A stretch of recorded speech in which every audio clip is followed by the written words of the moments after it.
Well guys, it's been a while since I made the last video. I got the topic that's been going on my head for quite some time and I thought I'll share that with you guys and why not to make a video about it. As you already know, Battlefield 6 has been out basically since October 2025. I've been playing that for quite a bit, but I have to admit that this game is definitely not what I expected to be after all of the patches. I know that the Season 3 is about to bring some of the things and address the visibility issue, which is I think the biggest concern to me, but I think that's still not it. Like, the game to me feels more of like Call of Duty, I would say, rather than the Battlefield. And I asked myself a question: what was the actual last good Battlefield that I could really name the Battlefield game that gives me the enjoyment that I could really play for fun and I wouldn't feel tired after playing for like 30 minutes straight? And I think I got the answer to that question, which might surprise a lot of you and probably many people are going to disagree, but in my opinion, the last good Battlefield that I truly enjoy myself playing is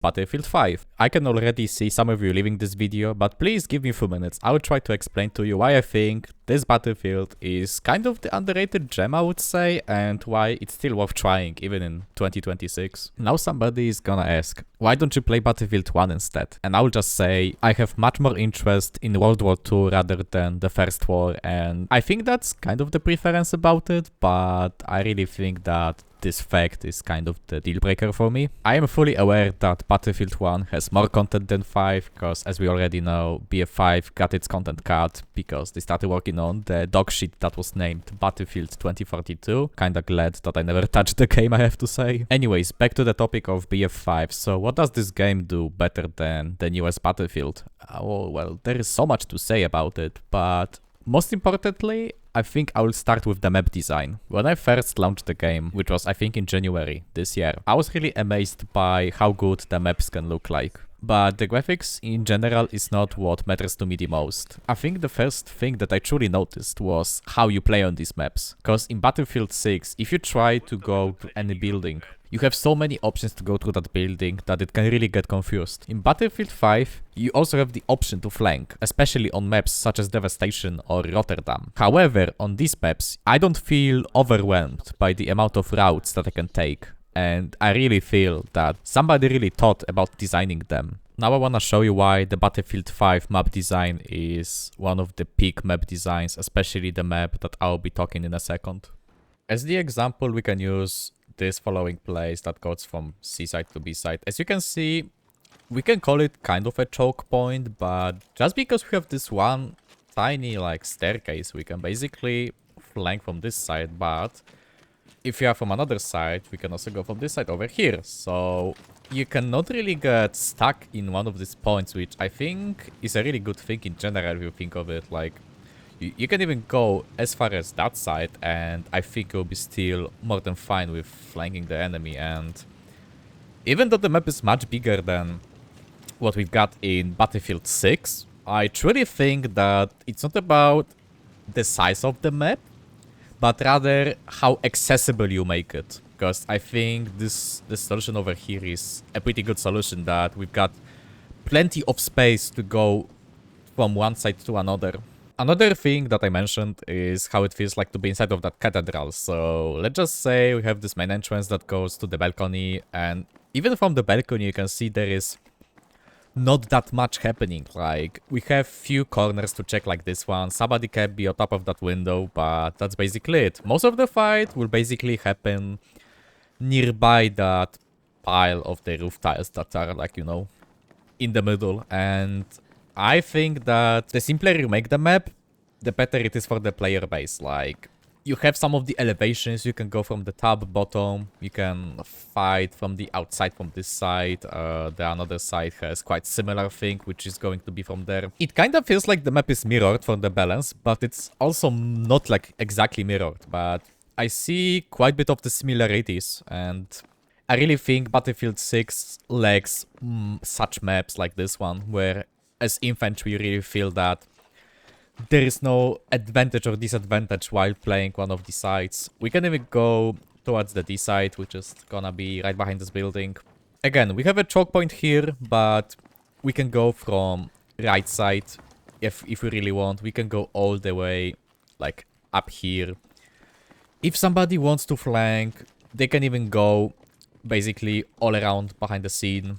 We can also exit to the previously mentioned entrance, or I should say exit.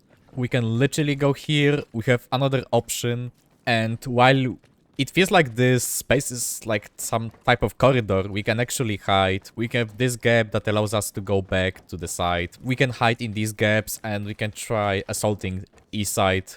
Like, this map is, in my opinion, one of the best maps ever made in the Battlefield franchise, and I think most of the Battlefield 5 players would say that this is the best infantry map in the game. Like, this map just looks pretty.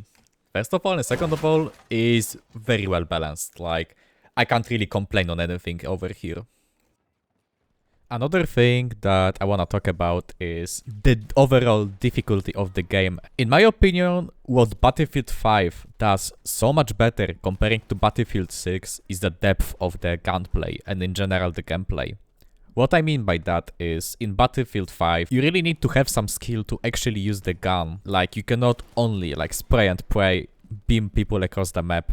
It's not really going to work in this game. Well, I mean, unless you use the LMG, but that, you know, nobody knows about it. What I mean is, you actually need to control your recoil. You actually need to burst fire to be able to hit your shots. In comparison to Battlefield 6, I think the guns are way too easy to use. The gunplay lacks the depth, and some of the guns literally kill you before you can physically react. I think the SCW-10 is literally the gun that kills you in 150 milliseconds, and that's basically impossible to react even. Time to kill is one thing, but the guns in 6, they just feel that they are all the same in some way, while in Battlefield 5, you have very simple attachment system that I am going to talk about in the next section. But this attachment system is simple, it wouldn't confuse any new players, but for the more experienced player, it's going to make the difference, and the gunplay itself actually has some value. Like, it's actually worth to learn how to burst fire, how to, you know, control the full auto fire, and all of that makes the whole gunplay much more satisfying.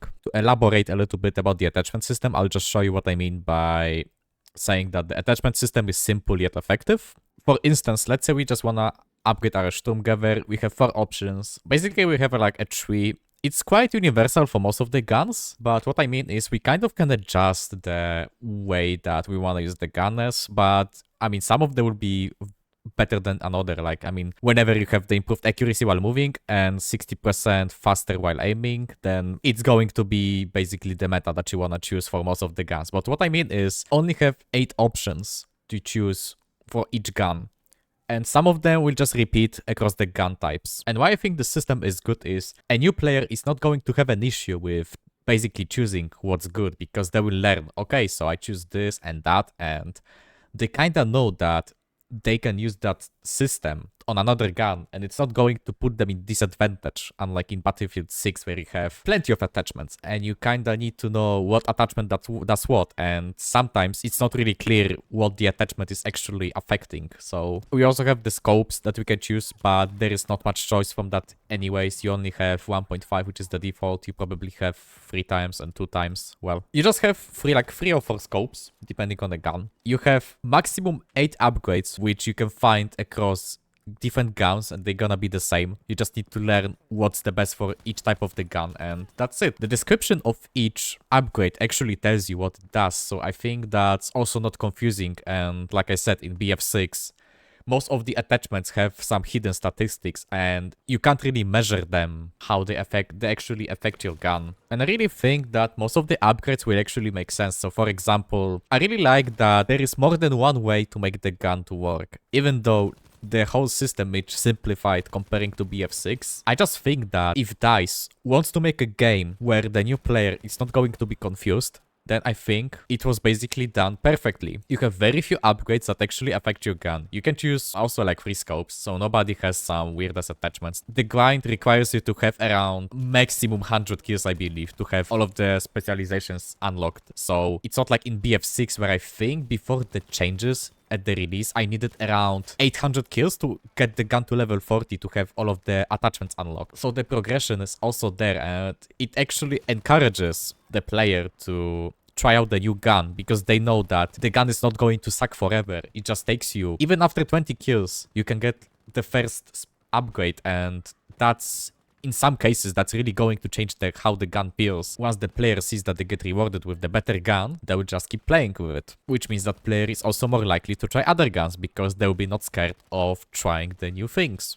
Now that we've talked about guns, I wanna move to another thing, which is the vehicle balance. And as most of you probably know, the balance of the vehicles in Battlefield 6 is kinda fucked up. And, well, I'm swearing on purpose, cause I really think that the vehicle balance is terrible, and I just don't wanna lie to you. In BF5, I haven't played vehicles at all, but when I was fighting against the vehicles, I didn't feel the frustration, and while I was using the assault, for example, to try to counter the tank, I didn't feel like that I cannot do anything to that tank. I don't think that it ever happened to me that I died basically behind the wall. Let's just say that the tank is shooting the high explosive shell into the building and I am still able to survive. While in BF6, if we compare the infantry vehicle, for example, this vehicle is going to shoot several high explosive shells and they will basically kill me once I am miles behind the wall and they should never reach me. But still, they're gonna deal insane amount of damage with the splash. With the recent changes, I know they improved the vehicle gameplay, but I think it's still not what it could be.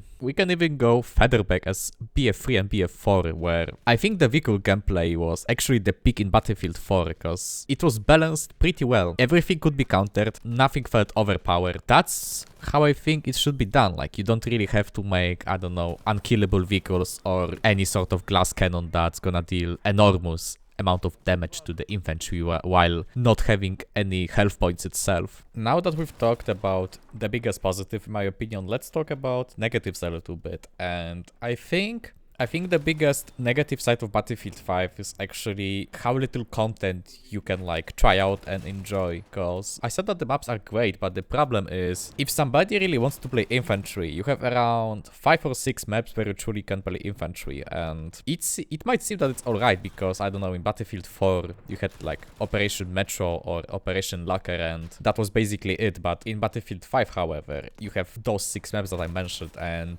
they are purely infantry focused, but I've noticed that, to me personally, I don't mind playing on other maps that are not like purely infantry focused, but I am not going to play on Al Sudan, for example, which is an insanely big map where I have to basically play in a vehicle, which kind of feels like the Golmut Railway. And the problem with maps that I have is, because the content got cancelled to Battlefield 5, we haven't really got too many maps in general, I think. If we compare it to any Battlefield, like BF1, BF4, BF3, anything, the map pool itself is surprisingly small, and after playing for around 60 hours, I got a little bit bored of some of the maps. Like, I love Devastation from the bottom of my heart, and it's my favorite map in Battlefield 5, and I love playing on this map, but after playing on that map for like 30 times, I have to say that it kind of becomes the predictable how I am going to play on this map. While I like to be consistently good at the game, I would really love to have some challenge to learn the maps. Like I said, there is around 6 infantry maps that are purely infantry focused, and I've learned all of them. And now the problem that I have is I can go and play Pacific War maps, which are quite big as well, but then I am not going to have as much action as I would want to have, because there will be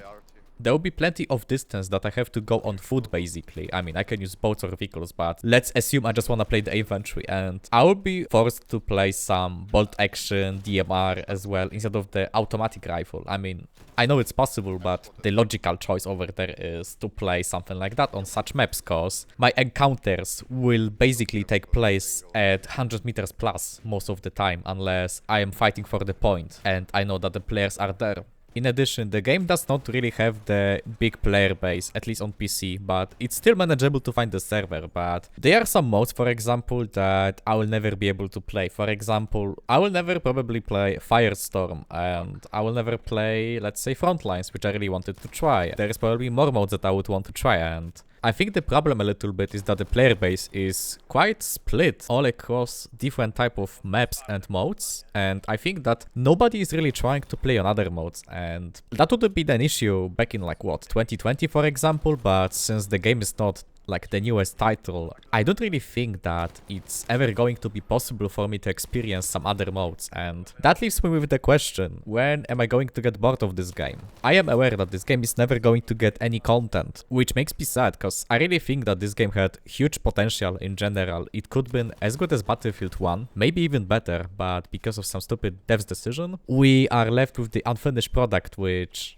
I think could never reach its full potential. Nevertheless, I still enjoyed this game as hell, and I can probably risk saying that at some point I will put more hours into this game, which I am aware that it's not going to get developed, rather than keep playing BF6, which, to be honest, doesn't feel as good to me as I really want to. Like, I love Battlefield franchise, and I've been playing these games since 2011, and I grew up around these games, but the BF6 is just not it. I had quite similar problem with Delta Force, that I've played for around 400 hours, and after that time I didn't really have anything to make videos about, or there was basically nothing to discuss, because the game was getting so little content that I got bored of it, and I am afraid that the same thing is kind of going to happen to me with Battlefield 5, that after some time I will just get bored of everything that's in the game and I'll be a little bit disappointed. But this is not the point of this video. The point of this video is that I just wanna say that if somebody is really looking for a good game that is responsive, that runs well, that feels